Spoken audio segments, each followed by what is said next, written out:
The year 1597 dawned with a palpable sense of dread hanging over the Joseon dynasty. 7 long years of brutal warfare had ravaged the Korean peninsula. The ambitious Japanese regent, Toyotomi Hideyoshi, had unleashed a second wave of invasions, determined to conquer Korea and then China.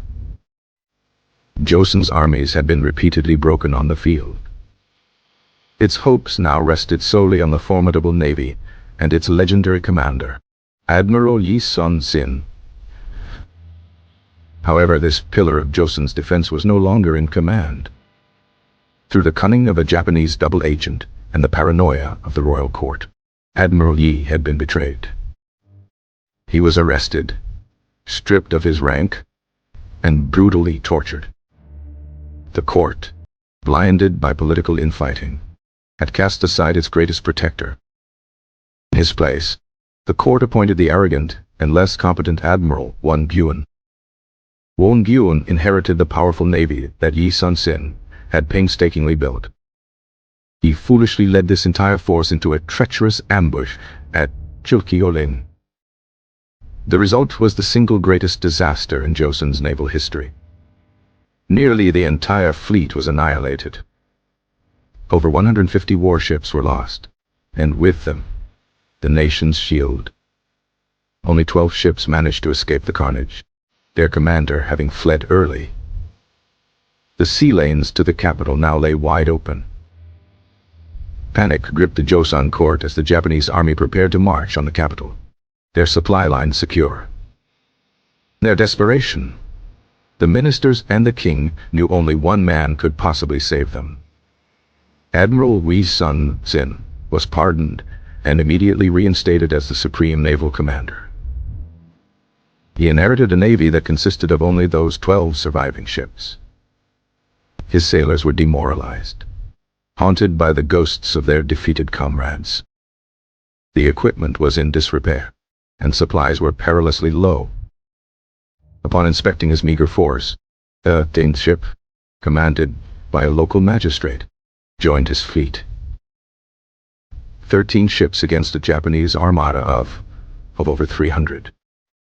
The odds were not just long, they were astronomical. King Sonyo, seeing the situation as hopeless, sent a letter to Admiral Yi. He suggested that Yi abandon the navy and take his men to fight with the land forces. To the king, the navy was a lost cause. Admiral Yi's response would echo through Korean history. He wrote back to the throne with unwavering resolve. "Your Majesty," he began, "I still have 12 ships." He argued that to abandon the sea would be to invite disaster and embolden the enemy. He vowed to fight to his last breath in defense of the nation. His famous words belied the terror his own men felt. They were sailors, not gods, and they saw only their impending doom. Yi knew he could not win a conventional battle. He needed to choose a battlefield that would become a weapon in itself. His choice was the Myeongnyang Strait, a narrow channel between Jindo Island and the mainland. The strait was infamous for its brutally fast and treacherous currents. The tidal flow, reaching speeds of 10 knots, was one of the strongest in the world. Crucially, the current reversed its direction every 3 hours. At its narrowest point, the channel was only 300 meters wide. This would prevent the massive Japanese fleet from surrounding his tiny squadron. Yi planned to use this natural death trap to his advantage. He anchored his 13 panoksans at the northern end of the strait. He then addressed his captains, his voice calm but firm. He reminded them of their duty and the price of failure. "He who seeks death shall live, and he who seeks life shall die," he famously declared. On the morning of October 26, 1597, the sea was blanketed in a thick fog. Then, as the fog began to lift, the horror became visible. A forest of masts belonging to the Japanese fleet stretched to the horizon. At least 133 warships, with 200 more logistical ships behind them, sailed confidently towards the strait. The sight struck terror into the hearts of the Joseon sailors. Several of Yi's own captains began to back away. The Japanese vanguard, comprised of their fiercest warriors, entered the strait. They expected a swift and easy victory. Admiral Yi's flagship surged forward to meet them. He looked back, only to see his other 12 ships holding back, paralyzed by fear.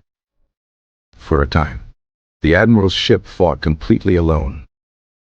It was one ship against 100. Japanese soldiers swarmed its hull, attempting to board.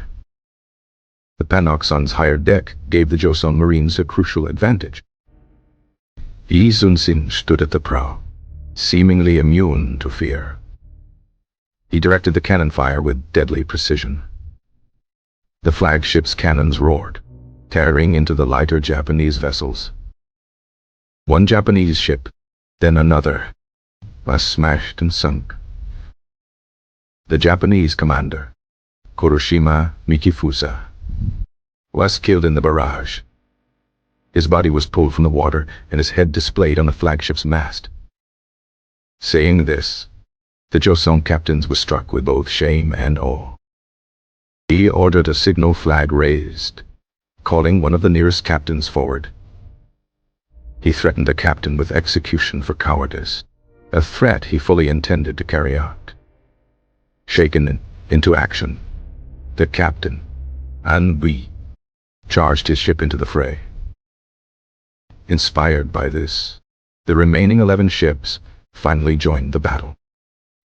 Now 13 Joseon ships fought as one.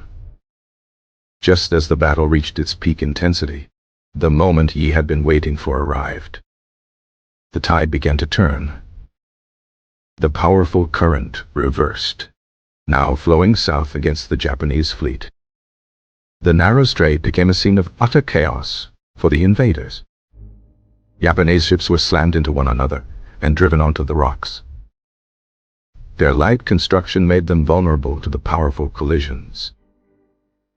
Their primary tactic of boarding was rendered impossible by the current. The Joseon Panoksons, with their heavy build, remained stable in the churning water. They became stable firing platforms in a sea of turmoil. Admiral Yi seized the moment and ordered a full counterattack. The 13 ships plunged into the disorganized Japanese fleet, their cannons firing relentlessly. The water was filled with the bodies of Japanese sailors who were swept away by the current. The Japanese fleet, once so confident, broke and fled.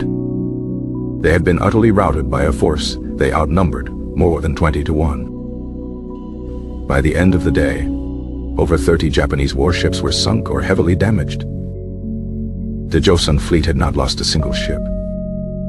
The casualties on Yi's flagship were minimal, a few killed and wounded. It was a victory so absolute and improbable that it could only be described as a miracle. The Battle of Myeongnyang shattered the momentum of the second Japanese invasion. The Japanese plan to supply their army via the western coast was completely thwarted. The land invasion stalled, unable to advance without naval support. The victory sent shockwaves through the Japanese command. It also revitalized the morale of the Joseon people and military. The news convinced the Ming Chinese court to send their own fleet to aid Joseon. Admiral Yi Sun-sin, the disgraced soldier, had become the nation's savior once more. His leadership turned terrified sailors into heroes. His strategic genius turned a geographic feature into a decisive weapon. The Battle of Myeongnyang remains one of the greatest naval victories in all of world history. It stands as a testament to the idea that with courage and brilliant leadership, the few can triumph over the many. The wind howled through the narrow strait, a constant reminder of its power. Yi's men felt the cold spray on their faces, a mixture of sea and fear. The admiral's gaze never wavered from the approaching enemy. He saw not 100 ships, but a single, arrogant entity. The first cannon shot was a deafening roar that echoed off the cliffs. Splinters of wood erupted from the hull of a Japanese ship. The Japanese warriors, famed for their swordsmanship, were powerless against the cannons. And Wee's charge was a desperate, beautiful act of courage. The water churned, a maelstrom of wood, bodies, and shattered dreams. The tide, a merciless ally, did its work without passion. A Japanese flag sank beneath the waves, a final, defiant flutter. The cries of the victors were raw and full of disbelief. Smoke lingered in the air, smelling of gunpowder and the sea. Admiral Yi stood silently for a moment, surveying the impossible victory. The setting sun cast long shadows across the water. The legend of Myeongnyang had been written in fire and water. The fear in the capital slowly began to recede. Hope, a long-absent guest, returned to the hearts of the people. The story was told in hushed, awe-struck tones. The sailors who fought there would be remembered as legends. Their admiral, Yi Sun-zin, would be revered as the guardian of the nation. The waves of the Myeongnyang Strait continued to churn, holding the secret of that day. The initial Japanese advance was marked by overwhelming force. Their confidence was a weapon as potent as their numbers. Yi's Rhine statement was a quiet affair, devoid of ceremony. He gathered the remaining captains, their faces etched with defeat. He spoke not of victory, but of duty. The decision to fight at Myeongnyang was a calculated gamble of immense proportions. Local fishermen had warned of the strait's crying waters. Japanese fleet appeared like a swarm of locusts on the horizon. The flagship's lonely charge was a moment of pure, distilled courage. Arrows rained down on the deck, sticking into the thick pine boards. The sound of war drums, both Joseon and Japanese, filled the air. The death of Kuroshima was a turning point in morale. The other Joseon ships joining the fight was like a dam breaking. The whirlpools created by the turning tide were inescapable traps. The heavy panoksans could pivot on their flat bottoms, aiming cannons in all directions. Retreat was not orderly. It was a panic scramble for survival. After the battle, a profound silence fell over the strait. The victory felt unreal, even to those who had achieved it. The strategic impact was immediate and decisive. Yi's name became a prayer on the lips of the Joseon people. The battle would be studied by naval tacticians for centuries to come.